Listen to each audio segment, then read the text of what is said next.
క్రీస్తునందు ప్రియ దేవుని బిడ్డలందరికీ యేసు క్రీస్తు వారి అతి శ్రేష్టమైన నామంలో ఈ ఉదయకాలపు శుభావందనలు తెలియజేస్తున్నాను.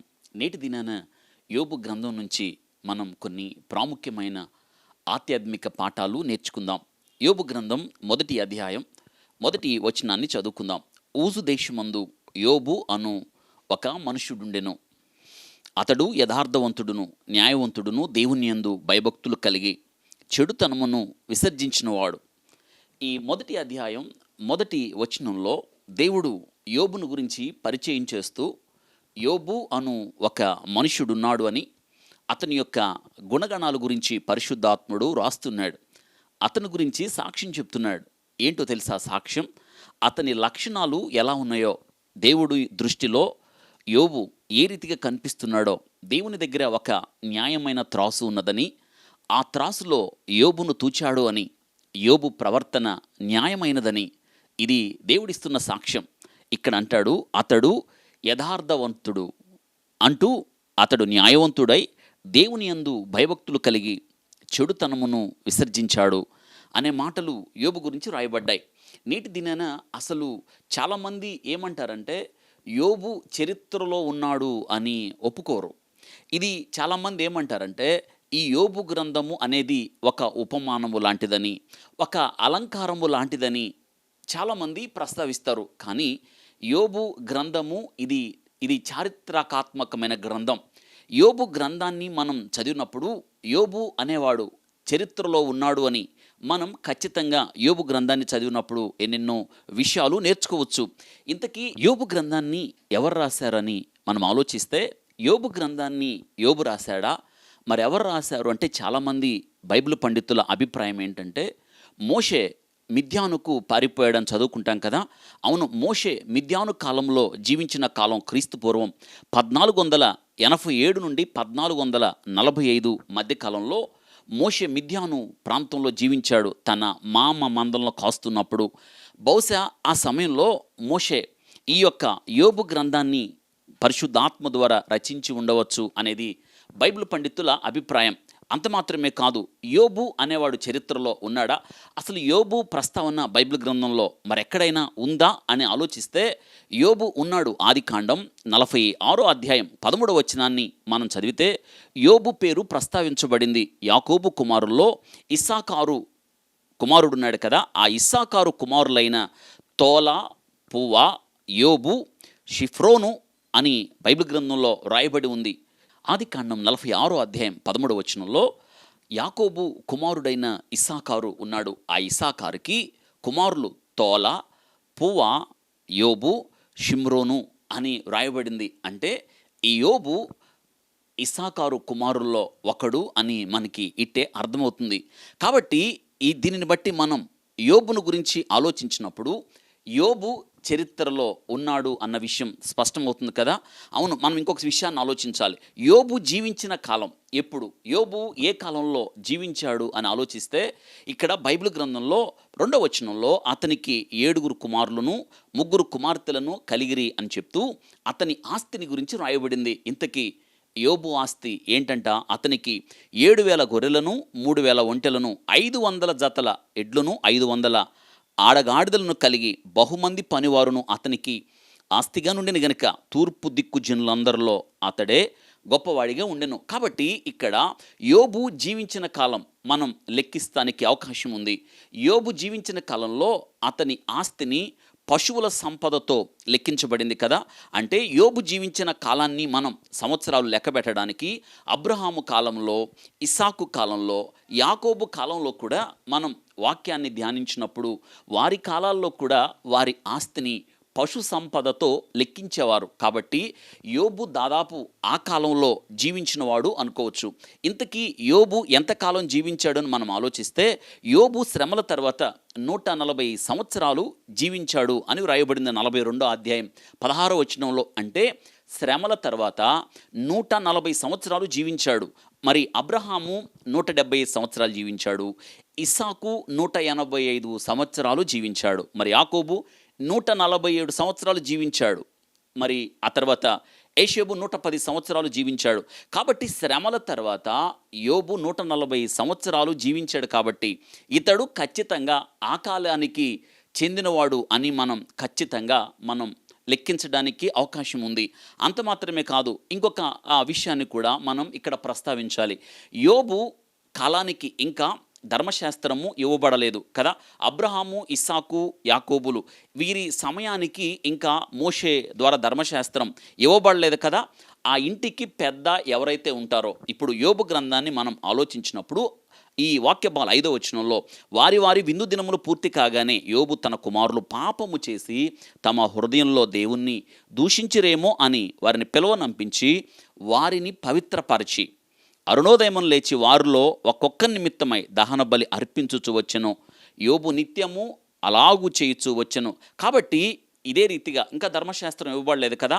అబ్రహాము, ఇస్సాకు, యాకోబుల వలె కుటుంబంలో ఎవరైతే పెద్ద ఉన్నాడో, ఇప్పుడు యోబే కదా ఆ ఇంటికి పెద్ద, ఆ ఇంటికి తండ్రి యోబే కదా. కాబట్టి బలులు ఎవరు అర్పించారంటే ఇంటికి పెద్ద, ఇంటికి తండ్రి అయిన అబ్రహాము, ఇస్సాకు, యాకోబులు అర్పించినట్లుగా యోబు కూడా తనే అరుణోదయం లేచి తన కుమారులు ఒకవేళ పాపము చేశారేమోనని వారి కోసం బలి అర్పించాడు. కాబట్టి యోబు ఖచ్చితంగా అబ్రహాము, ఇస్సాకు, యాకోబుల కాలంలో అతడు జీవించిన వాడని దీన్ని బట్టి కూడా మనం అర్థం చేసుకోవచ్చు. యోబు ఊజు దేశం వాడని బైబిల్ గ్రంథంలో రాయబడింది కదా. ఇది పాలస్తీనా దేశ సరిహద్దుల్లో దమస్కునకు యూఫ్రటీస్ నదికి మధ్య గల సమీప భూస్థల ప్రదేశంగా ఉంది అని మరి చరిత్రకారులు నిర్ధారించారు. మోషే మిద్యాను కాలం ఇందాక జ్ఞాపకం చేసుకున్నట్టు క్రీస్తుపూర్వం 1887 నుండి 1445 సంవత్సరం మధ్యకాలంలో అతడు రాసినట్టుగా, ఇంతకీ ఈ యొక్క యోబు చరిత్ర సంఘటన ఎప్పుడు జరిగింది అంటే క్రీస్తుపూర్వం 2000 సంవత్సరాల నుండి క్రీస్తుపూర్వం 1800 సంవత్సరాల మధ్య బహుశా ఇది జరిగి ఉండవచ్చును అని మళ్ళీ బైబిల్ పండితుల అభిప్రాయం. ఇంకొక ప్రాముఖ్యమైన విషయం ఏంటంటే యోబు గ్రంథంలో యోబు చరిత్రలో ఉన్నాడు. యోబు గ్రంథంలో కాకుండా యోబు ప్రస్తావన యెహెజ్కేలు గ్రంథం 14వ అధ్యాయం 14వ వచనంలో, నోవహును, దానియేలును, యోబును ఈ ముగ్గురు అట్టి దేశంలో నుండినను వారు తమ నీతి చేత తమ్మును మాత్రమే రక్షించుకుందురు అని ప్రభు జ్ఞాపకం చేస్తున్నాడు. ఇదే యెహోవా వాక్కు. దేవుడు స్వయాన ఈ యొక్క యోబును గురించి దేవుడు ప్రస్తావించాడు. కాబట్టి అంత మాత్రమే కాదు, కొత్త నిబంధనలో యాకోబు భక్తుడు 5వ అధ్యాయం 10-11 వచనాల్లో మీరు యోబు యొక్క సహనమును గురించి వింటిరి కదా, అతడు ఎంతో జాలి కనికరము కలిగినవాడు అని బైబిల్ గ్రంథంలో రాయబడింది. కాబట్టి ఈ 2 గ్రంథాలలో యోబు యొక్క ప్రస్తావన ఉంది అంటే అతడు ఖచ్చితంగా చరిత్రలో ఉన్నాడనే కదా అర్థం. యోబు గ్రంథాన్ని చదివినప్పుడు యోబు గ్రంథంలో ముఖ్య పదం దేవుని యొక్క సార్వభౌమాధికారం ఖచ్చితంగా మనకి బయటపడుతుంది. ఆయన సార్వభౌమాధికారం కింద ప్రతి విధమైన కార్యం జరుగుతుందని, ప్రతి మానవుడు కూడా దేవుని ఆధిపత్యం కింద ఉన్నాడని, దేవుని ప్రభుత్వం కింద ఉన్నాడని మనకి అర్థమవుతుంది.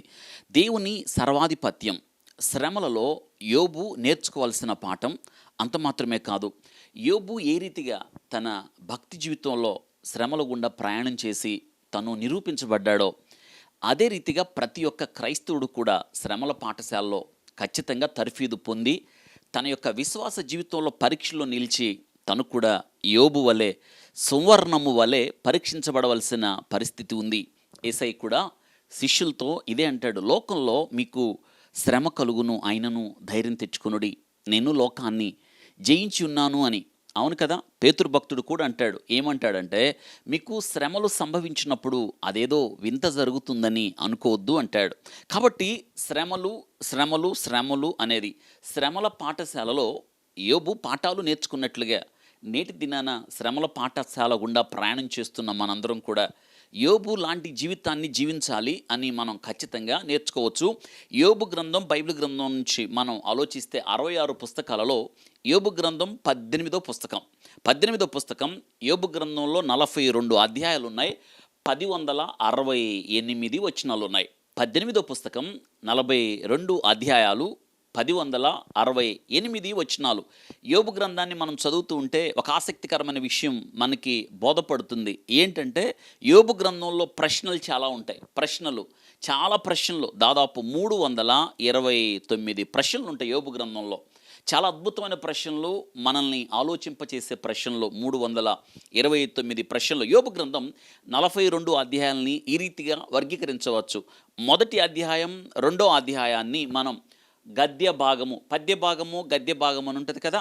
కాబట్టి మొదటి 2 అధ్యాయాలని గద్య భాగం కింద, 3 నుండి 41 అధ్యాయాలని పద్య భాగము కింద, చివరిగా 42 అధ్యాయాన్ని మళ్ళీ గద్య భాగము కింద మనం యోబు గ్రంథాన్ని మనం విడదీయవచ్చు. ఈ 42 అధ్యాయాలు. కాబట్టి ఈ యొక్క వాక్య భాగం ద్వారా యోబు గ్రంథం 42 అధ్యాయాలు మనకేమి నేర్పిస్తాయి అంటే, మన మెదడులో ఒక ప్రశ్న ఉదయించాలి. మనుషులందరూ తన జీవితంలో ఎదుర్కొనే ఒక గొప్ప సమస్య, ఒక ప్రశ్న ఏమిటి అంటే, శ్రమలు ఎందుకు వస్తాయి? మరి ముఖ్యంగా క్రైస్తవ జీవితంలో నిజమే శ్రమలు ఎందుకు వస్తాయి? అంత మాత్రమే కాదు, నీతిమంతునికి కూడా శ్రమలు వస్తాయా అనే మాట. క్రైస్తవునికి అనగా దేవుని బిడ్డలకు శ్రమలు ఎందుకు వస్తాయి? అంత మాత్రమే నీతిమంతులకు కూడా శ్రమలు వస్తాయా? అయితే యోబు గ్రంథాన్ని మనం చదివినప్పుడు యోబుకి నిష్కారణంగా శ్రమలు రాలేదు. అందులో దేవునికి ఒక ఉద్దేశం ఉంది. యోబు జీవితంలో దేవుడు తన సంకల్పాన్ని నెరవేర్చడానికి, భక్తి జీవితంలో మరింత ఉన్నతమైన స్థానానికి తీసుకుని వెళ్ళడానికి, అంత మాత్రమే కాదు, బంగారముగా ఉన్న యోబును మేలిమి బంగారంగా మార్చడానికి, సాతాను ద్వారా ఆలోచించండి, సాతానుని యోబు ద్వారా జయించటానికి, అనగా సాతానుని దేవుడు యోబు ద్వారా జయించడానికి, యోబు ద్వారా ఓడించడానికి దేవుని సంకల్పం. అంత మాత్రమే కాదు, యోబును పరిపూర్ణమైన స్థితిలోనికి దేవుడు తేవడానికి, ఇది యోబు గ్రంథము ద్వారా దేవుడు మనకు నేర్పిస్తున్నాడు. కాబట్టి యోబు గ్రంథాన్ని మనం చదివిన మీదట, యోబు గ్రంథాన్ని తరచుగా మనం ధ్యానించినప్పుడు ఎన్నెన్నో అద్భుతమైన విషయాలు మనకి బోధపడతాయి. ఈ 42 అధ్యాయాలలో మరి ముఖ్యంగా చరిత్ర ఉంది. ఈ 42 అధ్యాయాలలో భౌగోళిక సంబంధమైన విషయాలు, హిస్టరీ, జియోగ్రఫీ అనగా భౌగోళిక సంబంధమైన విషయాలు ఎన్నెన్నో ఉన్నాయి. మించి యోబు గ్రంథంలో రాయబడిన వైజ్ఞానిక విషయాలు బహుశా ఏ గ్రంథంలో రాయబడలేదేమో. ఇక్కడ సైంటిఫిక్ బుక్, ఇక్కడ యోబు గ్రంథం అంతా కూడా ఎన్నెన్నో ఈ ప్రపంచానికి, శాస్త్రవేత్తలకు తెలియని ఎన్నెన్నో గొప్ప విషయాలు యోబు గ్రంథం ద్వారా దేవుడు మనకి నేర్పించడానికి ఆయన ఇష్టపడుతున్నాడు. కాబట్టి యోబు గ్రంథంలో యేసుక్రీస్తు ఉన్నాడా? ప్రతి గ్రంథంలో, ప్రతి పుస్తకంలో యేసయ్య ఉంటాడు కదా. కాబట్టి యోబు గ్రంథంలో కూడా ఉన్నాడు. యోబు గ్రంథంలో మనం ఆలోచించినప్పుడు, మరణమైన తర్వాత నరులు బ్రతుకుదురా?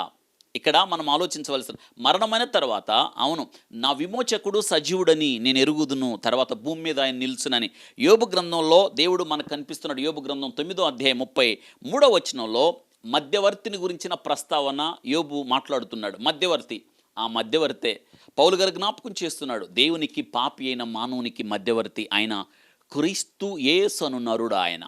కాబట్టి యోబు గ్రంథం నిజంగా ఎంత గొప్ప గ్రంథమో కదా. కాబట్టి ఇంతవరకు పరిచయ వాక్కులు చాలు యోబు గ్రంథాన్ని గురించి. అయితే యోబు ఎంత పరిపూర్ణమైన వ్యక్తి అయ్యాడో యోబును గురించి ఆలోచించినప్పుడు ఈ 42 అధ్యాయాలని క్రోడీకరించి యోబు జీవితాన్ని నేను మీ ముందు ఉంచడానికి ఇష్టపడుతున్నాను. Nothing in the world can happen without the four knowledge and permission of almighty God. దేవునికి తెలియకుండా, దేవుని సంకల్పం లేకుండా ఒక వ్యక్తి జీవితంలో ఏది కూడా జరగదు. ఒకవేళ నీ జీవితంలో జరుగుతున్న సంఘటనలు నీకు ఇష్టం లేకపోవచ్చు, కానీ దేవుడు అనుమతించినప్పుడు ఖచ్చితంగా మన జీవితంలో జరుగుతుంది కదా. మనం అనుకుంటాం మన జీవితం సజావుగా వెళ్ళాలి, మన జీవితం ఆనందంగా వెళ్ళాలి, మన జీవితంలో ఏ ఇబ్బందులు రావద్దు అని అనిపిస్తుంది. కానీ అది అసలు జీవితమే కాదు. యోబు జీవితం అలాంటి జీవితాన్ని దేవుడు యోబు నుండి ఆశించలేదు. కానీ యోబు జీవితాన్ని సువర్ణములాగా మార్చడానికి దేవుడు ఇష్టపడ్డాడు. యోబు అందుకు అంగీకరించాడు. వాస్తవంగా జరుగుతున్న సంభవాలు యోబుకు అర్థం కాలేదు. ఎందుకు ఈ రీతిగా తన జీవితంలో జరుగుతుందో. ఊజు దేశంలో, తూర్పు దేశంలో గొప్పవాడిగా ఉన్న యోబు ఒక్క రోజులో అతని జీవితం ఎందుకు తల క్రిందులైందో అర్థం కాలేదు. అయినా దేవుని ఎడల తన నమ్మిక ఎంత గొప్పది, దేవుని ఎడల తన విశ్వాస్యత ఎంత గొప్పది. అర్థం కాని పరిస్థితుల్లో, దేవుని ఎడల నమ్మకం కలిగి ఉండడమే ఈ దినాన యోబు ద్వారా మనం నేర్చుకుంటాం. భార్య వచ్చి అంటది, కష్టాల పడుతున్న యోబు దగ్గరికి వచ్చి, సమస్తమును కోల్పోయిన యోబు దగ్గరికి వచ్చి అంటది, ఇంకను నీ యథార్థతను వదలకుందువా, దేవుణ్ణి దూషించి చావయ్యా అంటే యోబు తన భార్యతో ఏమన్నాడో తెలుసా? మూర్ఖురాలు మాట్లాడినట్టు మాట్లాడుతున్నావు అన్నాడు. కనీసం భార్యను మూర్ఖురాలా అని కూడా అనడానికి యోబు సాహసం చేయలేదు. అంటే నోటి ద్వారా కూడా యోబు పాపము చేయడానికి ఎంత మాత్రము అంగీకరించలేదు. చూసారా, దూషణ మాటలు యోబు నోట రాలేదు. భార్యను అంటున్నాడు, మనం దేవుని వల్ల మేలే అనుభవించాలా, కీడు అనుభవించ తగదా? ఇంతవరకు మేలు అనుభవించాం, దేవుని పక్షముగా కీడు అనుభవిద్దాం. అవును కదా, పౌలు గారు అంటాడు, దేవుని పక్షమున మనం మేలే కాదు కీడు కూడా అనుభవించ తగదా అని మనకి పౌలు గారు జ్ఞాపకం చేస్తాడు. పేతురు భక్తుడు కూడా ఇవే మాటలు జ్ఞాపకం చేస్తాడు. యోబు గ్రంథము అందుకే శ్రమల్లో ఉన్న వాళ్ళకి, ఎప్పుడైనా బాధల్లో ఉన్న వాళ్ళకి బైబిల్ గ్రంథంలో ఎవరు గుర్తొస్తాడంటే యోబు గుర్తొస్తాడు. నిజమే, అందుకే శ్రమల యోబునంటారు భక్త యోబు అని. నిజంగా తన భక్తి యోబు గ్రంథంలో ఎంత చక్కగా నిర్ధారించబడిందో తెలుసా? యోబుకి దేవుని ఎడల ఎంత నమ్మకమో తెలుసా? యోబు అంటాడు, ఆయన నన్ను చంపినా కానీ, తన చేతితో నన్ను నలిపినా కానీ నేను ఆయన యందు విశ్వాసం ఉంచుతాను అన్నాడు. ఇదే కదా భక్తి. కాబట్టి యోబు గ్రంథము మనం ఆలోచించినప్పుడు మొదటగా యోబు అంటే అర్థం ఏమిటంటే 3 అర్థాలు ఉన్నాయి. యోబు అంటే బాధించబడినవాడు అని అర్థం. రెండో అర్థం ఏంటంటే యోబు అంటే దేవుని తట్టు తిరిగినవాడు అని అర్థం. ఇక మూడో అర్థం యోబు అంటే ఏంటంటే గువ్వ అని అర్థం. అగైన్ మళ్ళీ ఈ మాటలు మీరు రాసుకోండి. యోబుకి 3 అర్థాలు ఉన్నాయి. మొట్టమొదటి అర్థం ఏంటంటే బాధించబడినవాడు. నిజమే, యోబు బాధించబడినవాడు, దేవుని తట్టు తిరుగువాడు. మూడో అర్థం ఏంటంటే గువ్వ అని అర్థం, పావురము అని అర్థం. ఇక్కడ ఆసక్తికరమైన విషయం ఏంటంటే ఈ 3 పేర్లు యోబుకు సరిపోయాయి. ఎట్లాగో తెలుసా? ఇక్కడ మనం ఆలోచించవలసిన విషయం ఏంటంటే బాధించబడ్డాడు యోబు, కానీ తన బాధల్లో ఒక్క మాట ద్వారా కూడా దేవుణ్ణి దూషించలేదు, బాధలు భరించాడు. ఇక్కడ ఆలోచించండి, అందుకే తన భార్యతో అలా చెప్తాడు. ఎంతగా బాధించబడ్డాడో తెలుసా? ఎంతగా అంటే యోబు గ్రంథాన్ని చదివినప్పుడు ఒక మానవుడు ఇన్ని బాధలు భరించవలసిన అవసరం ఏదైనా ఉందా అనిపిస్తుంది. నిజంగానే ఆలోచించండి. తూర్పు దేశాలలో సేనలో రాజుగా ఉన్న యోబు కనీసం తన మందలు కాయువారు యోబు దగ్గరికి రావడానికి సాహసము చేయలేదంట, పిలిచినా రాలేదంట. యోబు ఎగతాళికి హేళనగా మారాడు, ఎగతాళికి హేతువుగా మారాడు యోబు. నిజంగా ఇంతకన్నా బాధలు ఏమైనా ఉంటాయా? అయితే యోబు బాధించబడ్డాడు. తన బాధలో యోబు దేవుని తట్టు తిరిగాడు. ఇక్కడ ఆలోచించండి, నిజంగా ఇన్ని కష్టాలు, ఇన్ని బాధలు, ఇన్ని శ్రమలు, ఇన్ని ఇబ్బందులు, నిజంగా యోబు పాపం చేశాడా? నోటి ద్వారా కూడా, మాట ద్వారా కూడా యోబు పాపం చేయలేదంటే నిజంగా యోబు ఏ పాపం చేశాడని నిజంగా యోబు ప్రశ్నించవద్దా? నేనేం చేశాను, నాకెందుకు ఈ బాధలు, నాకెందుకు ఈ కష్టాలు, భక్తి చేసినందుకేనా నువ్వు ఇస్తావు ఈ బహుమతి అనద్దా? కానీ ఆ మాట యోబు అనడానికి సాహసము చేయలేదు. అద్భుతమైన విషయం ఏంటో తెలుసా?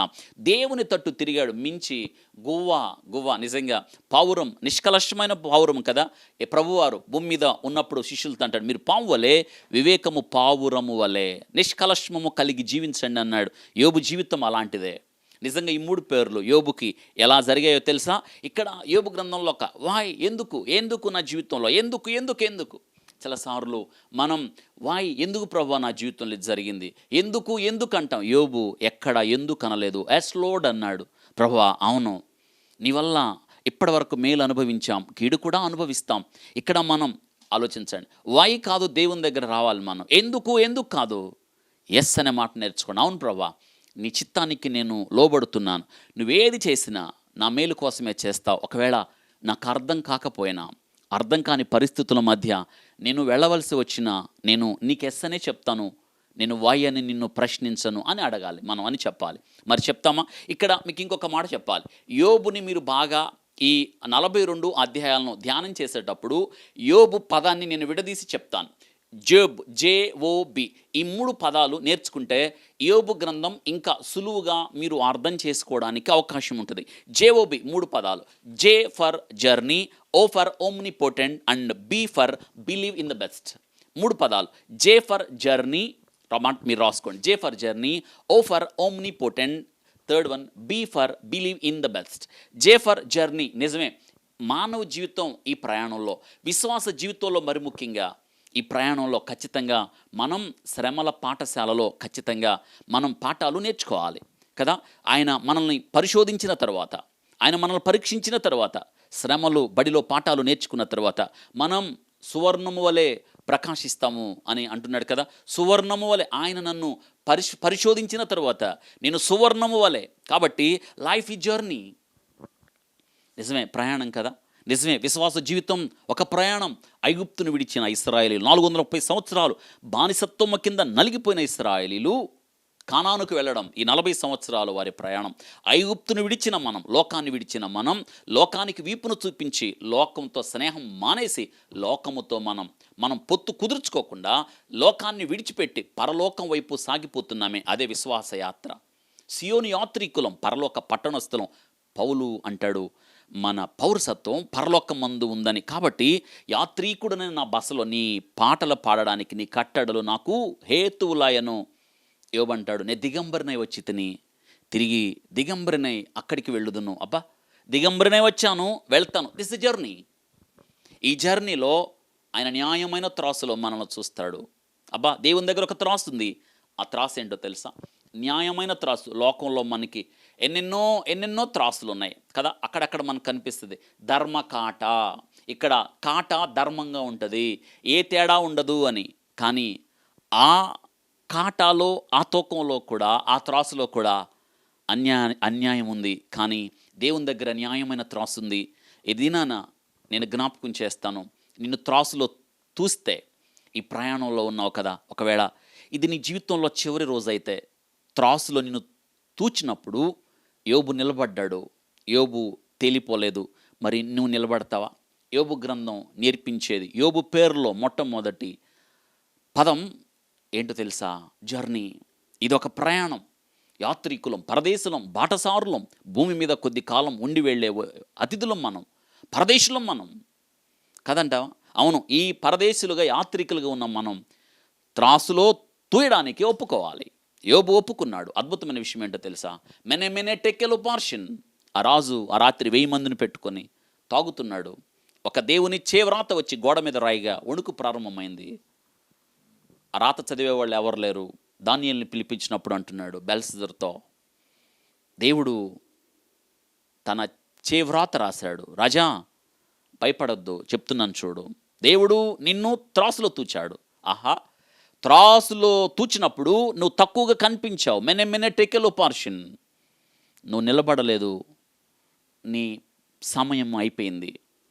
త్రాసులో తూచినప్పుడు ఆ రాత్రి ఆ రాజు చంపబడ్డాడు. మెనే టెకెలో పార్షన్. ఆయన త్రాసులో తూచినప్పుడు నువ్వు తక్కువగా కనిపించావు. యోబును త్రాసులో తూచినప్పుడు యోబు తక్కువగా కనిపించలేదు. ఆ రాత్రి ధనవంతుడు, నా ప్రాణమా తిను తాగు సుఖించు, అనేక సంవత్సరాలకు విస్తారమైన ఆస్తి నీకు సమకూర్చబడి ఉన్నది. ఆ రాత్రి త్రాసులో తూచాడు, తక్కువగా కనిపించాడు. వెరివాడ, ఈ రాత్రి నీ ప్రాణమును అడుగుచున్నాను, నీవు సంపాదించినవి ఎవరివి అవుతాయి? త్రాసులో తక్కువ కనిపించాడు. ఆ రాత్రి ధనవంతుడు చనిపోయాడు. ఓ ఫర్ ఓమ్నిపోటెంట్. తరచుగా ఈ గ్రంథంలో మనం దేవుడు సర్వశక్తిమంతుడు, సర్వశక్తిమంతుడు, సర్వశక్తిమంతుడు అనే పదం, అవును, ఆయన సర్వశక్తిమంతుడు. ఆయనకి తెలియకుండా ఏది జరగదు. ఆయన సర్వశక్తిమంతుడు అని చెప్తాడు. Believe in the best. యోబు చూసారా, దేవుని తట్టు తిరుగువాడు. యోబుకి ఎన్నో సలహాలు వచ్చాయి. భార్య కూడా సలహా ఇచ్చింది, ఎవరు సలహా తీసుకోలేదు, ఎవరి వైపు తిరగలేదు, దేవుని వైపే తిరిగాడు. అవును కదా. దేవునిలో నమ్మకం ఉంచాడు. ఇది దినాన ఎవరిలో నమ్మకం ఉంచుతున్నావు? ద బెస్ట్ ఏంటి నీ జీవితంలో? ద బెస్ట్ ఏంటో తెలుసా? ప్రభు చెప్తున్నాడు మార్తతో. ద బెస్ట్ ఏంటంటే, ఉత్తమమైంది ఆయన పాదాల దగ్గర కూర్చొని దేవుని యొక్క వాక్యము వినడం. కాబట్టి యోబు గ్రంథాన్ని ఇలా మనం చదువుకుంటూ వెళ్తే ఎన్నెన్నో ఆసక్తికరమైన విషయాలు పరిశుద్ధాత్ముడు మనకు నేర్పిస్తాడు. J for journey, O for omnipotent. ఆయన సర్వశక్తిమంతుడు. Believe in the best. యేసయ్యలో, దేవునిలో మనం నమ్మికుంచాలి. ఇలా కొనసాగిన యోబు జీవితం, భక్తి జీవితంలో ఎంత పరిపూర్ణమైన స్థితికి వెళ్ళాడో. యోబు పరిపూర్ణుడు, భక్తి జీవితంలో పరిపూర్ణుడు. ఉన్నతంగా యోబు తన జీవితాన్ని గొప్పగా విశ్వాస జీవితంలో కట్టుకున్నాడు. తను మాత్రమే కాదు, తన ఇంటి వారందరితో కూడా 10 మంది బిడ్డలు ఆయనకి. ఏ ఒక్కళ్ళు తప్పిపోలా భక్తిలో. నిజంగా ఎంత గొప్పగా పెంచాడో కదా. అవును, యోబు ఇంటిలో ఎప్పుడు భక్తే, ఎప్పుడు విశ్వాసమే, ఎప్పుడు దేవుని యందు భయభక్తులతో కొనసాగేది ఆ ఇల్లు.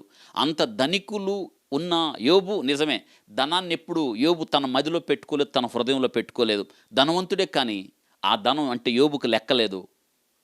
దేవుని తట్టు తిరిగాడు.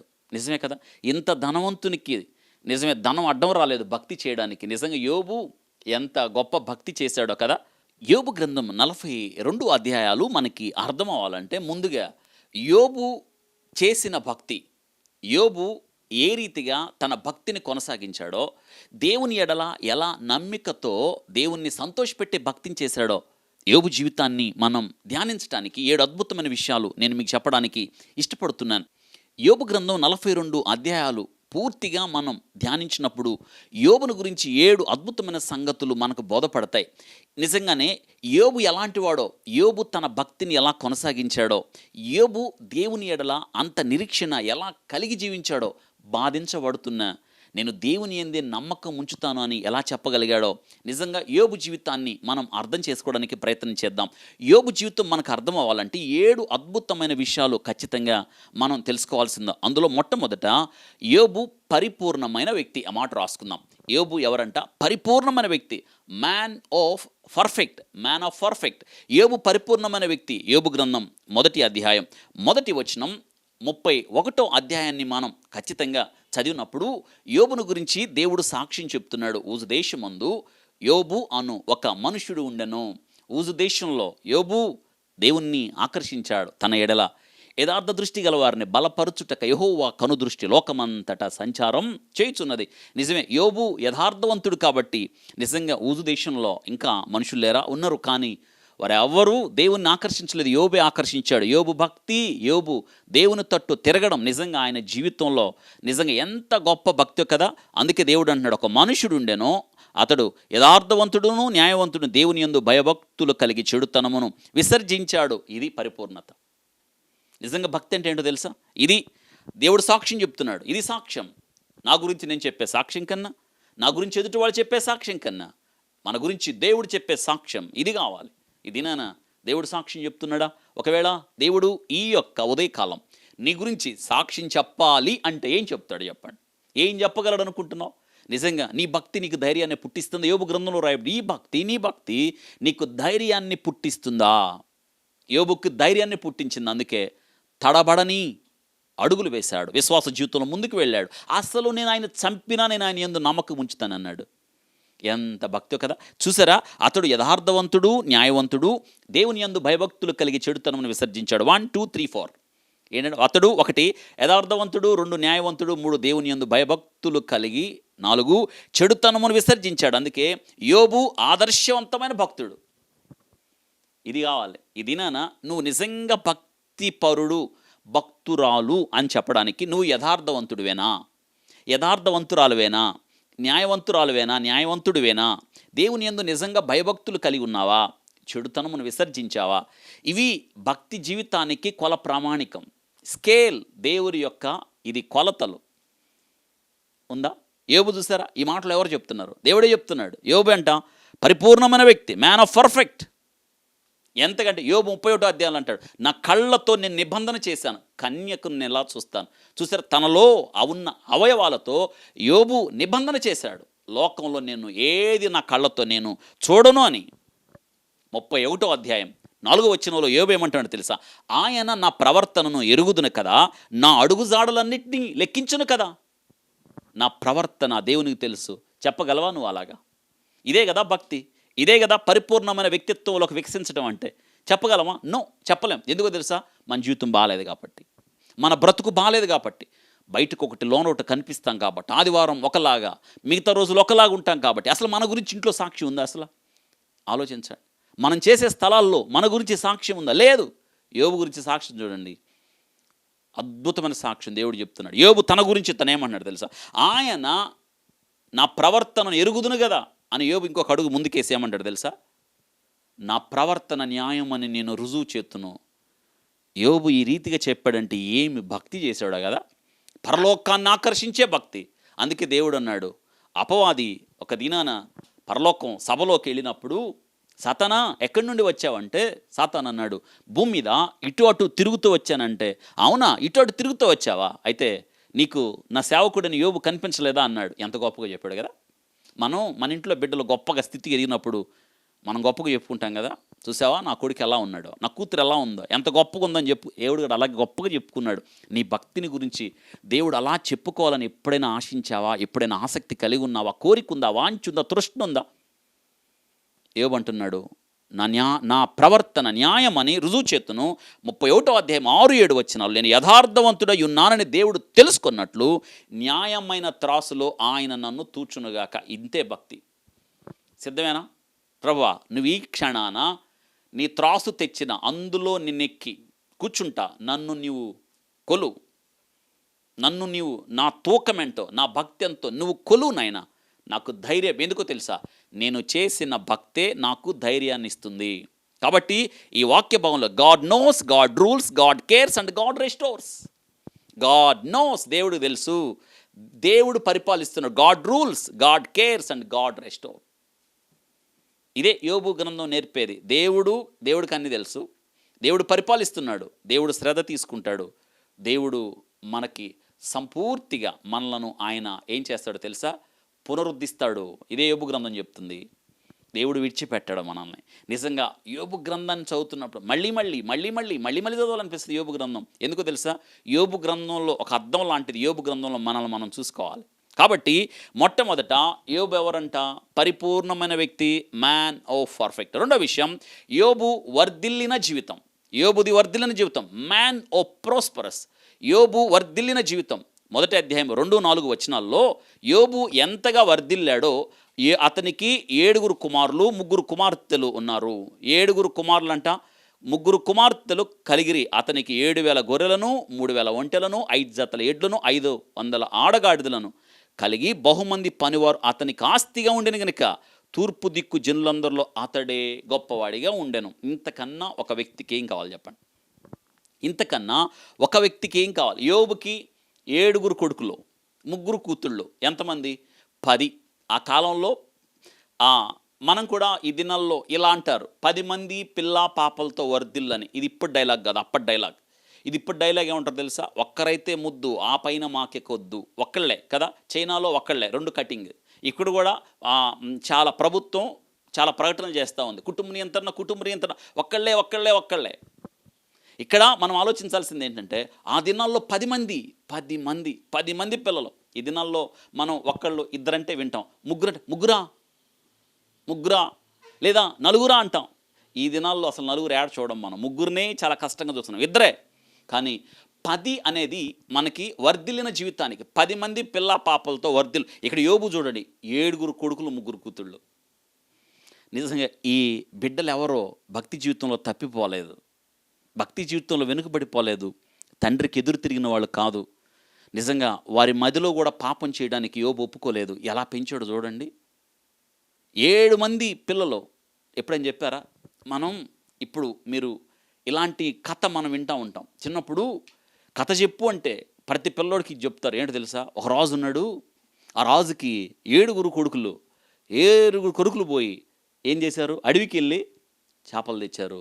7 చేపలు తెచ్చి ఎండబెట్టారు. ఈ పిచ్చి కథలు చెబుతాం మనం. ఉపయోగం ఏముంది ఆ కథల వల్ల? ఏమైనా ఉపయోగం ఉందా? ఏదైనా జ్ఞానం వచ్చిందా? ఇక నుంచి కథ మార్చు. యోబున్నాడు, తూర్పు దేశంలో రాజులు అంటాడు. 7 కొడుకులు యువరాజులు, దేవుని కొరకు పెంచారు, దేవుడి కొరకు చచ్చిపోయారు వాళ్ళు. కథ మార్చండి కదా. ఈరోజు సందేశం మార్చాలి, కథ చెప్పాలి. ఏడు తెలుసు, యోబున్నాడు రాజు, ఆ రాజుకి 7 అద్భుతమైన కొడుకులు. 7 కొడుకులు వాళ్ళ నాన్న మాటకు లోబడ్డారు, చిన్న వయసులో చచ్చిపోయారు, దేవుని దగ్గరికి వెళ్ళారు అని చెప్పాలి. ఈ దినాన 3 కూతుళ్ళు. అయితే వారందరూ కలిసి ఉన్నారు. ఎంతగా తెలుసా? వారందరిలో ఎంత ఐక్యత! విందు దినాలు చేసుకుంటున్నారు, ఐక్యత కనిపిస్తుంది, ప్రేమ కనిపిస్తుంది. సహోదరులు ఐక్యత కలిగి ఉండడం ఎంత మేలు, ఎంత మనోహరం. కారణం ఏంటంటే యోబే భక్తి నేర్పించాడు. ఇక్కడ వర్ధిల్లిన జీవితం, 10 మంది బిడ్డలు అంత మాత్రమే కాదు, 7,000 గొర్రెలు, 3,000 ఒంటెలు, 5 జతల ఎడ్లు, 500 ఆడగాడిదలు కలిగి బహుమంది పనివారు అతనికి ఆస్తిగా ఉండేను గనుక తూర్పు దిక్కు జనులలో అతడే ఏంటంటే గొప్పవాడు. ఎంత ఆస్తిపరుడు. కానీ యోబు భక్తికి తన ఆస్తి అడ్డు రాలేదు. యేసయ్య భూమి మీద ఉన్నప్పుడు సూది బెజ్జంలోకి ఒంటె వెళ్ళడం తేలిగ్గానే పరలోక రాజ్యంలోకి ధనవంతుడు వెళ్ళలేడు అని. యోబు చూసారా, దేవునికి భక్తి చేయడానికి దేవునికి తన ధనం అడ్డు రాలేదు. అంటే యోబు ధనాన్ని లక్ష్యపెట్టినవాడు కాదు, ఎంత భక్తులు ఎదిగితే. కానీ బిడ్డలు కూడా అలాగే ఎదిగారు. అద్భుతమైన విషయం ఏంటో తెలుసా, వారి వారి విందు దినాలు అయిపోయిన తర్వాత యోబు ఉదయాన్నే లేచి కొడుకులందరిని పిలుస్తున్నాడు. అరుణోదయమున లేచి కొడుకులందరిని పిలిచాడు. ఎందుకో తెలుసా, ఒకవేళ రాత్రి విందు జరిగిన వేళ ఎక్కువగా తిని మనసులో దేవుణ్ణి ఏదైనా అన్నారేమో, వాళ్ళు అనలేదు అన్నారేమోనని. 30వ అధ్యాయం సామెతల్లో అగూరు జ్ఞానపాఠాలు ఒక అద్భుతమైన సందేశాన్ని రాస్తాడు. ప్రభా, నాకెంత అవసరమో అంతే ఈ నాయనా, నాకు ఎక్కువ వద్దు, ఎక్కువ వస్తే నేను కడుపు నిండిన వాడినై యెహోవా నిన్ను ఎవడు అంటానేమో, ఆకలైతే కడుపు మాడి దేవుణ్ణి దూషిస్తానేమో, అయ్యా నాకు ఎంత అవసరమో అంతే ఇయ్యి అన్నాడు. యోబు ఆలోచన ఏంటో తెలుసా, కడుపు నిండిన వారై దేవుణ్ణి నిర్లక్ష్యం చేశారేమో ఆలోచనలో. అబ్బా, హృదయములో ఆలోచనలో బిడ్డలు దేవుని నిర్లక్ష్యం చేస్తేనే తట్టుకోలేకపోయాడు యోబు. అంటే యోబు ఎలాంటి భక్తి చేశాడు, అందుకే అరుణోదయమును లేచి కొడుకులందరినీ పిలిచి ఒక్కొక్కరి కొరకు, ప్రత్యేకంగా అందరి కొరకు ఒకసారే కాదు, అందరూ వచ్చి లైన్లో నుంచున్నారు. ఎంత భక్తి ఆ కొడుకులు, తండ్రి అంటే ఎంత విధేయత. నిజంగా వారు కూడా ధనికులే, కానీ వారి ధనం వారి భక్తి చేయకుండా అడ్డు రాలేదు. నిజంగా వర్ధిల్లిన జీవితం, మ్యాన్ ఆఫ్ ప్రాస్పరస్, తూర్పు దిక్కుల్లో అతడే గొప్పవాడు. ఇంకేం చెప్పాలి యోబు గురించి. తల్లిదండ్రులకి నిజంగా తండ్రికి లోబడుతున్న ఆ బిడ్డలు 10 మంది ఎంత గొప్పవాళ్ళో కదా. అరుణోదయం లేచి ఒక్కొక్కరి కొరకు, పైగా ఒక్కొక్కరి నిమిత్తం దహన బలి అర్పించు నేనంటాను. పెద్ద కొడుకుని పిలిచి రాత్రి దేవునికి ప్రార్థన చేశారా, దేవుణ్ణి ఏమైనా నిందించారా, దూషించారా, లేదా దేవుణ్ణి ఏమైనా నిర్లక్ష్యం చేశారా మనసులో అయినా? లేదు నాన్న, చేయలేదు. ఒకవేళ చేశారా, ఒక్కొక్కరి నిమిత్తం దహన బలి, 2వ కొడుకుని, 3వ కొడుకుని, 4వ కొడుకుని, 5, 6, 7 ఒక్కొక్కరి నిమిత్తం యోబంట దహన బలిని అర్పించాడు. ఎప్పుడు? ఉదయాన్నే లేచి. ఇప్పుడు ఆలోచించాడు, ఎన్ని గంటలకు లేచాడు, 7గురు కోసం ఎంత సమయాన్ని వెచ్చించాడు. పైగా యోబు నిత్యము అలాగు చేయుచూ వచ్చాను. నిజంగా కుటుంబం దేవునిలో ఉండాలని, కుమారులు ఎప్పుడు కూడా దేవుని సన్నిధిలో ఉండాలని యోబు ఎంత శ్రద్ధ తీసుకున్నాడు కదా. 3వ విషయం, మ్యాన్ ఆఫ్ ప్రేయర్, ప్రార్థన జీవితం కలిగిన యోబు. ఇప్పుడు చదువుకున్న వాక్య భాగంలో ఒక్కొక్క నిమిత్తం దహన బలి అర్పించుతూ వచ్చెను. యోబు నిత్యం అలాగూ చేయుచుండెను. 5వ వచనం, అరుణోదయం లేచి వారిలో ఒక్కొక్కరి నిమిత్తము, అండర్లైన్, ఒక్కొక్కరి నిమిత్తం, ఒక్కొక్కరి కోసం దహన బలి, అదే ప్రార్థన. దహన బలి అంటే ప్రార్థన నర్పించుతూ వచ్చాను. యోబు నిత్యం, ఒకరోజు చేసి వదిలేలా, నిత్యం ఆ ఇంట్లో ప్రార్థన జరుగుతూనే ఉంది. 12వ అధ్యాయం 3వ వచనంలో యోబు అంటున్నాడు, దేవునికి మొరపెట్టి ప్రత్యుత్తరములు పొందినవాడనైన నేను, తన స్నేహితులు అంటున్నాడు, దేవునికి మొరపెట్టి ప్రత్యుత్తరము పొందినవాడనైన నేను, అంటే నేను ప్రార్థన చేస్తే దేవుడు జవాబిచ్చాడు. నిజంగా యోబు దేవునికి ప్రార్థన చేసేవాడు, మ్యాన్ ఆఫ్ ప్రేయర్. నిజంగా నువ్వు ప్రార్థన చేస్తున్నావా? ఏకుజామునే లేచి, అరుణోదయం లేచి నీ బిడ్డల కోసం ఎంతమంది అవుతున్నారు? అసలు నీతో పాటు ప్రార్థనకు లేస్తున్నారా? నువ్వేం ప్రార్థన చేస్తూ ఉంటావు, వారేమో నిద్రపోతూ ఉంటారు. నువ్వేమో మొరపెడతా ఉంటావు, వారేమో అలాగ నిద్రపోతూ ఉంటారు. నువ్వు పిలిస్తే వస్తారా? రారు. ఎందుకు తెలుసా? వాళ్ళ నేర్పలు అలాగా. అరుణోదయం లేచి, పైగా రాత్రిపూట విందు జరిగింది, ఉదయాన్నే బడలికి వస్తుంది సహజంగా కదా. కానీ ప్రార్థనకు మించింది ఏది కూడా లేదని ఆ కుమారులకు తెలుసు. తన తండ్రి ఎంత పరిశుద్ధుడో, తన తండ్రికి దేవునికి ఉన్న సంబంధం ఏమిటో, ప్రార్థనలో ఉన్న గొప్పతనం ఏమిటో ఆ కుమారులకి తెలుసు. అందుకే నిత్యము యోబు అలాగు చేయొచ్చు, ప్రార్థనలో పెంచాడు ఆ బిడ్డల్ని. ఇక 4వ విషయం, మ్యాన్ ఆఫ్ పేషెన్స్, సహనము కలిగిన వాడు. మ్యాన్ ఆఫ్ పేషెన్స్, సహనము కలిగిన వాడు. యోబు గ్రంథం 1వ అధ్యాయం 13 నుండి 20 వచనాలు, 2వ అధ్యాయం 7 నుంచి 10 వచనాలు, యాకోబు పత్రిక 5వ అధ్యాయం 10, 11 వచనాలు. అగైన్ యోబు గ్రంథం 1వ అధ్యాయం 13 నుంచి 20 వచనాలు చదవాలి, 2వ అధ్యాయం 7 నుండి 10 వచనాలు చదవాలి. ఈ 2 చదివిన తర్వాత యాకోబు పత్రిక 5వ అధ్యాయం 10, 11 వచనాలు చదివినప్పుడు ఏం జరిగిందో మనం ఆలోచిస్తే, యోబు జీవితంలో అన్నీ కూడా ఏం జరిగింది? ఎద్దులు నాగలు దున్నుచుండగా, గాడిదలు వాటి సమీపాన మేయుచుండగా శేబాయిములు వచ్చి వాటన్నిటినీ అక్కడున్న పనివారిని చంపి దోచుకెళ్ళిపోయారు. అవును, దేవుని అగ్నాకాశము నుండి పడినప్పుడు ఆ గొర్రెలు కాలిపోయాయి. పనివారు కూడా ఏమైనా తెలుసు కాల్చివేయబడ్డారు. ఆకాశము నుండి అగ్ని వచ్చింది. కల్దీలు 3 సమూహాలుగా వచ్చి ఒంటెల మీద పడి, అవును, ఖడ్గము చేత పనివారిని చంపి ఒంటెలు తీసుకుపోయారు. వేరొకడు వచ్చి ఇదంతా ఒకదాని తర్వాత ఒక రోజులోనే ఒకడు పరిగెత్తుకుంటా వచ్చి అంటున్నాడు, నీ కుమార్తెలు తమ అన్న ఇంట భోజనం చేయుచుండగా, అయ్యా యోబు గారు ద్రాక్షరసం పానం చేయుచుండగా సుడిగాలి వచ్చి ఆ గది అవరున్న ఇంటి మీద కొట్టగా ఇల్లు కూలిపోయింది. 10 మంది బిడ్డలు చచ్చిపోయారని ఒక్కసారి చెప్పండి. 10 మంది బిడ్డలు చనిపోయారంటే యోబు ఏం చేశాడు తెలుసా? దేవుని దూషించాడా? లేదు. లేచి వస్త్రములు చించుకొని గొని పట్టు కట్టుకొని బుడిదలో కూర్చొని ఏమంటున్నాడు తెలుసా? యెహోవా ఇచ్చాను, యెహోవా తీసుకొనెను, ఆయన నామమునకు మహిమ స్తుతి కలుగునుగా అంటాడు. అవును, యోబు లేచి వస్త్రము చింపుకొని తల వెంట్రుకలు గొరిగించేసుకొని నేల మీద కూర్చొని ఈ సంగతుల్లో ఏ విషయం అందును యోబు ఏ పాపము చేయలేదు, దేవుడు అన్యాయము చేశానని చెప్పలేదు. నిజంగా మనమైతే ఏం చేస్తాం? గోలగోల చేస్తాం కదా, తల బాదుకుంటాం కదా, దేవుడు అన్యాయం చేశాడని పెద్ద పెద్ద కేకలు వేసేస్తాం కదా, దేవుణ్ణి భక్తుని వదిలేస్తాం కదా. కానీ యోబు అలా చేయలేదు. అందుకే ప్రతి పరిస్థితి దేవునికి తెలుసని ఇందాక నేను జ్ఞాపకం చేశాను. Nothing in the world can happen without four knowledge and permission of almighty God. దేవునికి తెలియకుండా ఏది జరగదని. నిజమే. ఈ యొక్క యోబును గురించి చెప్తూ, యోబు సహనమును మీరు ఎరుగుదురు కదా అని యాకోబు భక్తుడు చెప్తున్నాడు.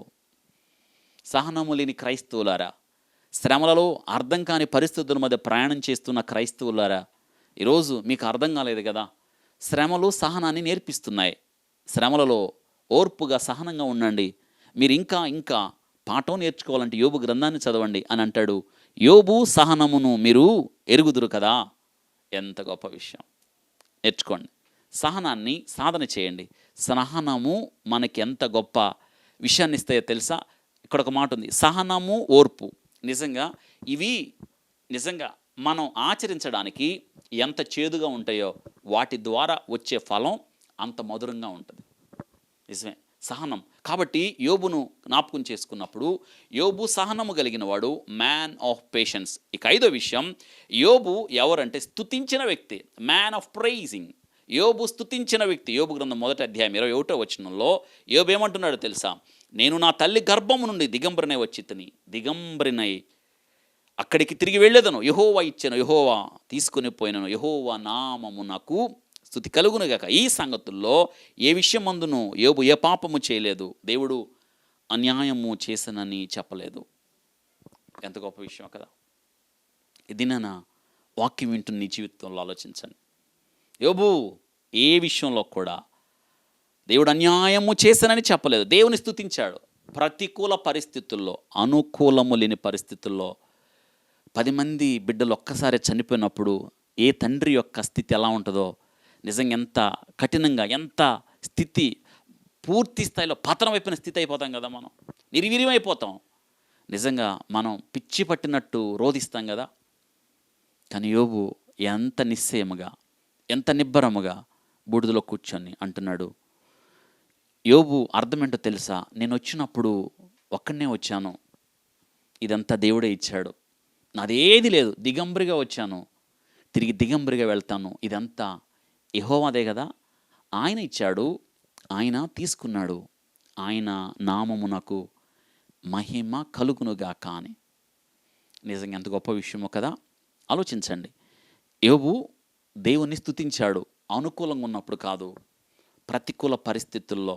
అవును, శ్రమలు తన్ను తాకుతున్న వేళ, శ్రమలో, పాఠశాలలో చాలా లోతైన అనుభవాల గుండా వెళ్ళిన వేళ, ఇక తట్టుకోలేని పరిస్థితుల్లో యోబు దేవుణ్ణి స్తుతిస్తున్నాడు. మా సీనియర్ ఒక డాక్టర్ ఉన్నాడు, ఆయన అసిస్టెంట్ ప్రొఫెసర్ ఫ్రమ్ కేరళ.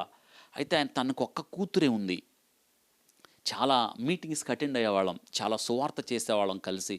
ఒక దినాన ఆయనకున్న ఒక్క కూతురు, 8 సంవత్సరాల ఆ పాప, వెరోనికా అనే పాప, జ్వరం వచ్చింది.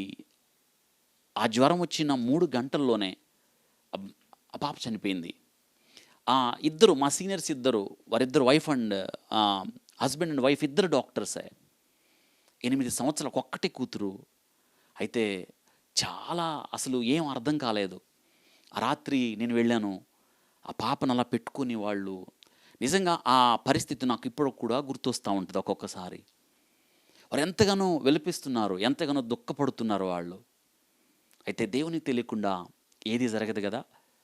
అయితే ఉదయకాలం భూస్థాపన తర్వాత రోజు ఆ భూస్థాపన కార్యక్రమం మరి నేనే జరిపిస్తున్న క్రమంలో మరి చాలామంది డాక్టర్స్ వచ్చారు, చాలామంది ఇంకా పరిచయస్తులు చాలామంది వచ్చారు.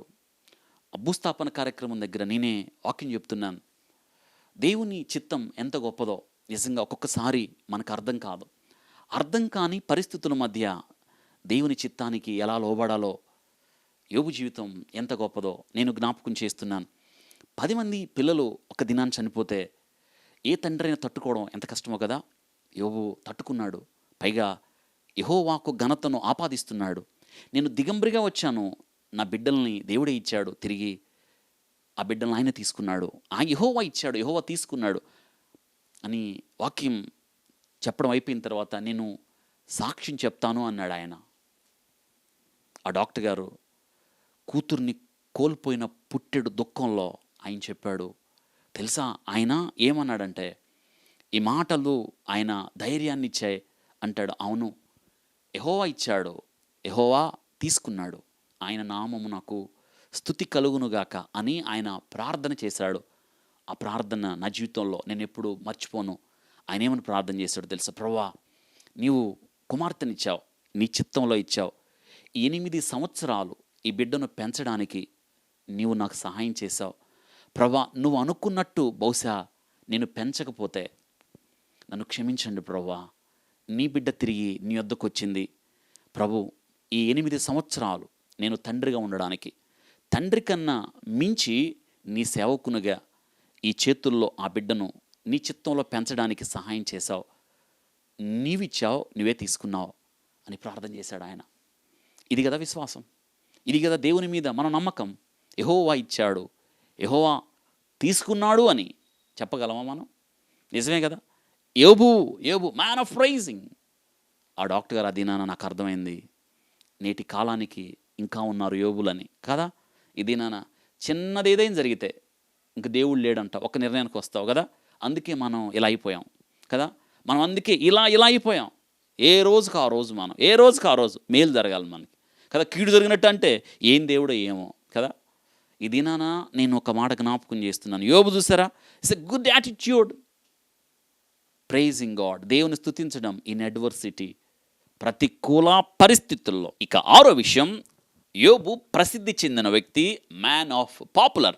యోబు గ్రంథం 29వ అధ్యాయం 21 నుంచి 25 వచనాలు చదివినప్పుడు తూర్పు దేశాల్లో, ఊజు దేశానికి చుట్టుపక్కల ఉన్న ఆవల దేశాల్లో యోబు ఎంత ప్రసిద్ధి చెందాడో నిజంగా 29వ అధ్యాయంలో ఎన్నో విషయాలు మనం నేర్చుకుంటాం. మనుషులు నాకు చెవియొగ్గి నా కొరకు కాచుకొనిరి, నా ఆలోచన వినవలనని మౌనంగా ఉండ్రి అంటున్నాడు యోబు. మనుషులంట ఏదైనా సమస్య వచ్చినప్పుడు యోబు దగ్గరికి వచ్చేవాళ్ళు, అయ్యా నీ ఆలోచన ఏంటో చెప్తావా? యోబు మాటల కోసం వారు ఎదురు చూచారు. యోబు అంటాడు, నా మాటలు వారి మీద గుత్తులుగా పడ్డాయి అని అంటాడు. నేను మాటలాడిన తర్వాత వారు మారు మాట పలకకపోయిరి. ఫైనల్ యోబే చెప్తాదే ఎంత గొప్ప జీవితం అయి ఉండాలి, వారి మీద ఎంత ప్రభావాన్ని చూపించుండాలి. యోబు జీవితం నేటి దినాన నిజంగా మనం దేవుని బిడ్డలైతే మరి ప్రభావాన్ని చూపించద్దా? నేను మాటలాడిన తర్వాత వారు మారు మాట పలకకపోయిరి. యోబు అంటున్నాడు. అంత మాత్రమే కాదు, వర్షము కొరకు కనిపెట్టుకున్నట్టు వారు నా కొరకు కనిపెట్టుకున్నారు. వర్షము కొరకు అని అంటారు. వారు ఆశారహితులై ఉండగా, వారికి ఏ ఆశ ఏ నిరీక్షణ లేకపోతే వారిని చూచి దయగా చిరునవ్వు నవ్వి తిని, వారిని చూసి నవ్వాడంట. ఏంటో తెలుసా? నేనున్నాను మీకోసం అని. ఎంత నిశ్చేత ఇచ్చాడు తెలుసా? నా ముఖ ప్రకాశము లేకుండా వారేమీ చేయరైరి. నేను చెప్పకుండా, నన్ను చూడకుండా, నేను మాట్లాడకుండా వాళ్ళు ఏది చేయరు అని అంటాడు. నేను వారికి పెద్దనై కూర్చోండి, వారికి మార్గమును ఏర్పరిచితిని, సేనలో రాజు వలెను, దుఃఖించు వారిని ఓదార్చు వలె వారినై ఉన్నాను అంటున్నాడు. సేనలో రాజుగా ఉన్నాను, నేను ఆలోచించి చెప్పా, దారి తప్పిపోకుండా కాపాడాను అంటాడు. విధవరాళ్లకు నేను ఆసరాగా నిలబడ్డా, దిక్కులేని వాళ్ళు చిన్నతనం నుండి నా ఇంటి భోజనం చేశారు, కళ్ళు లేని వాళ్ళకి కళ్ళుగా ఉన్న కుంటి వారికి కాళ్ళయ్యా. ఇంత సాక్ష్యం ఎవరని చెప్తారా?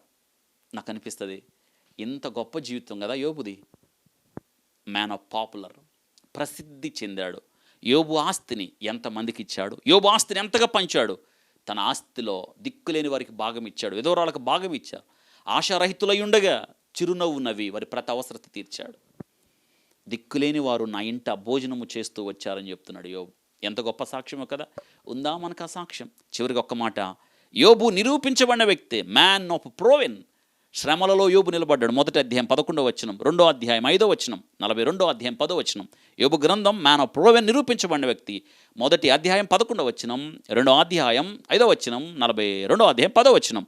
అపవాది దేవునితో, యోబు ఊరకే దేవుని యందు భయభక్తులు కలవాడాయన అంటున్నాడు. అంతా యోబు ఊరికే భయభక్తులు కలిగి ఉన్నాడు. అపవాది అంట, నువ్వు యోబుకి అన్నీ ఇచ్చావులే, అందుకే నువ్వు ఇచ్చిన ఆశీర్వాదాలను బట్టే, నువ్వు ఇచ్చిన దీవెనను బట్టి, పైగా యోబు చుట్టూ నువ్వు కంచేసావు కదా, అందుకే నువ్వు అవన్నీ తీసేస్తే నీ ముఖం మీద నిన్ను తిట్టి యోబు అవతలకు పోతాడు. అంటే యోబు ప్రేమించింది నిన్ను కాదు, నీ వస్తువుల్ని.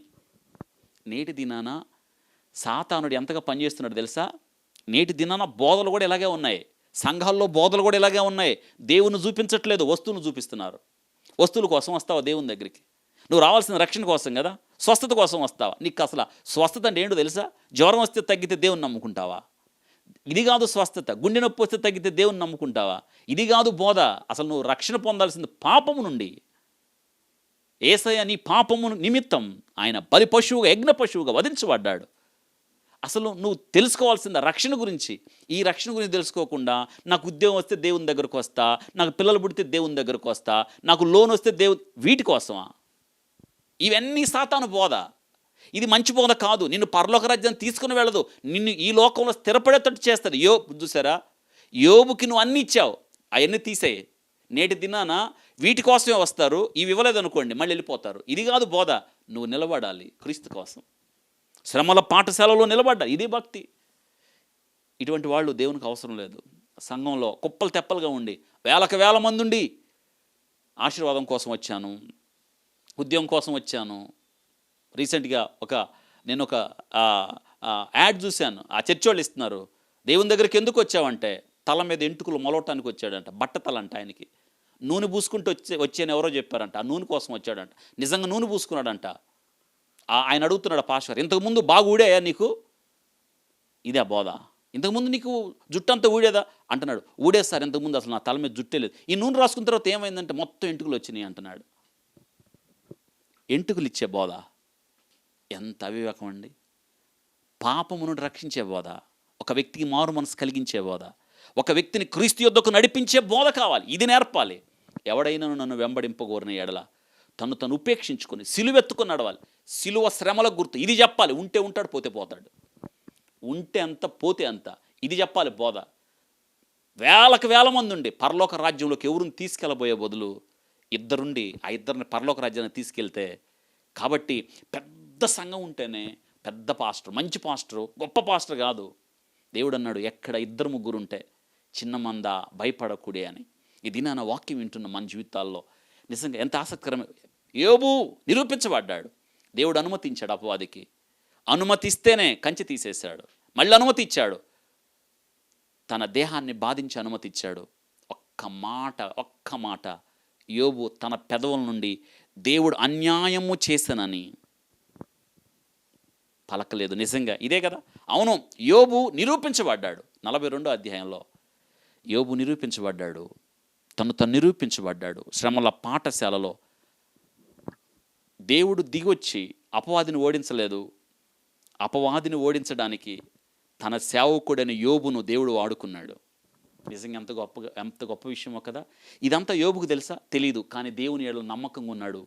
యోబుకు ఒక దినాన్ని అర్థమైంది, అవును దేవుని చిత్తంలో జరిగాయని. యోబు నిజంగా గతంలో కన్నా, పూర్వము కన్నా 2 ఆశీర్వాదాన్ని యోబు పొందాడు. యోబు నిరూపించబడ్డాడు. శ్రమలలో దేవుని కొరకు జీవించాడు, నమ్మకంగా జీవించాడు. యోబుకు మళ్ళీ బిడ్డలు కలిగారు, 10 మంది బిడ్డలు కలిగారు. అంతా డబల్ అయింది కదా. అన్ని డబులేగా యోబుకు అయింది కదా. యోబుకు అన్నీ 7,000 గొర్రెలు కదా, 14,000 గొర్రెలు అయినాయి, 3,000 ఒంటెలు, 6,000 ఒంటెలు అయినాయి, 500 జతల ఎడ్లు, 1000 జతల ఎడ్లు అయినాయి, 500 ఆడగాడిదలు, 1000 ఆడగాడిదలు అయినాయి. డబల్ అయింది. కానీ బిడ్డలేంటి మళ్ళీ 20 మంది పుట్టాలి కదా, 10 మందే పుట్టారు. అంటే అర్థం ఏంటో తెలుసా? బిడ్డలు 10 మంది అన్నీ డబల్ అయినప్పుడు 10 మంది ఇప్పుడు 10 మంది 20 మంది పుట్టాలి కదా, కానీ 10 మందే పుట్టారు. ఎందుకో తెలుసా? 10 మంది పరలోకంలో దేవుని దగ్గర ఉన్నారు, 10 మంది భూమి మీద ఉన్నారు. సరిపోయిందా లెక్క? 20 మంది సరిపోయారు. పరలోకంలో 10 మంది బిడ్డలు ఉన్నారు, కాకపోతే శరీరంతో లేరు. కాబట్టి లెక్క సరిపోయింది, 20 మంది. మరి యోబు భార్య డబల్ అయిందా? అవలా. ఒక భార్య, ఒక పురుషునికి ఒక భార్య. అందుకే ఆమెతో పనుంది కాబట్టి దేవుడు ఆమెని అంత చేసినా దేవుడు ఆమెను ఏం చేయాల. ఇంకా నువ్వు నీ యథార్థతను వదులుకుంటావా, చావద్దు అంది. దేవుడు ఆమెని చంపలా. అసలు చంపడానికి నేను అంటాను ఆమె అర్హురాలు, కానీ ఆమెను చంపలా. ఎందుకు తెలుసు? ఆమెతో పనుంది, ఆమె ఇంకా బిడ్డలను కనాలి. దేవుడు ఆమెను శిక్షించాడా? ఎందుకు శిక్షించలా?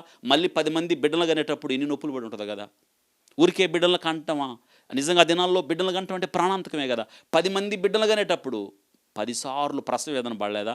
చాలా శిక్ష.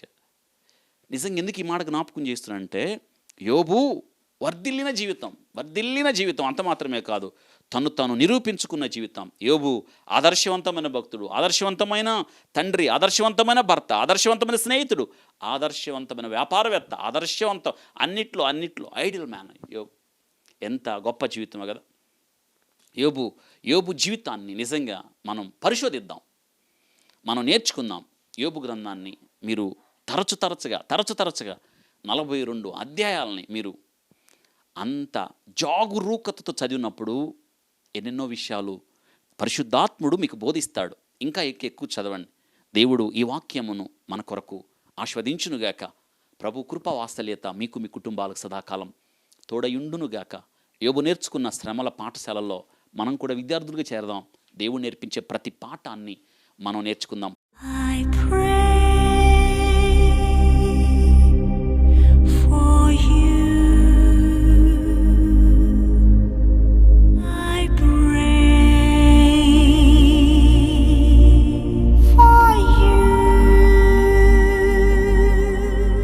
పరిశుద్ధుడా స్తోత్రాలు. యోబు జీవితాన్ని మా ముందుంచారు. యోబు బాధించబడిన వాడని, దేవుని తట్టు తిరిగిన వాడని, గువ్వ వంటి నేత్రాలు కలిగిన వాడని యోబు జీవితాన్ని మా ముందుంచారు. స్తోత్రాలు. అతడు పరిపూర్ణమైన వ్యక్తిగా ప్రభువా, అతడు యథార్థవంతుడు, న్యాయవంతుడు, దేవుని యందు భయభక్తులు కలిగి చెడుతనమును విసర్జించాడు, పరిపూర్ణతలో జీవించాడు. వర్ధిల్లిన జీవితం, ఆయన అన్ని విషయాల్లో వర్ధిల్లాడు. నాయన ఇంత వర్ధిల్లిన ధనవంతుడైన యోబు ప్రార్థన జీవితాన్ని నిర్లక్ష్యం చేయలేదు. ప్రభా, శ్రమల పాఠశాలలో అతడు నైనా కొనసాగుతున్నప్పుడు సహనము కలిగి జీవించాడు. అంత మాత్రమే కాదు, కష్టాలలో దేవుణ్ణి స్తుతించాడు, ప్రసిద్ధి చెందాడు, అతడు నిరూపించబడ్డాడు, అపవాదిని ఓడించాడు. స్తోత్రాలు. ఆదర్శవంతమైన భక్తుడిగా, ఆదర్శవంతమైన తండ్రిగా, ఆదర్శవంతమైన భర్తగా, ఆదర్శవంతమైన స్నేహితుడిగా, మించి ఆదర్శవంతమైన వ్యాపారవేత్తగా, ఆదర్శవంతమైన ప్రభా గొప్ప వ్యక్తిగా, ఏ విషయంలో ప్రభా అతడు తక్కువవాడు కాకుండా అన్ని విషయాల్లో తన భక్తి జీవితం ద్వారా నేటి దినాన ఎన్నెన్నో పాఠాలు మీరు మాకు నేర్పారు.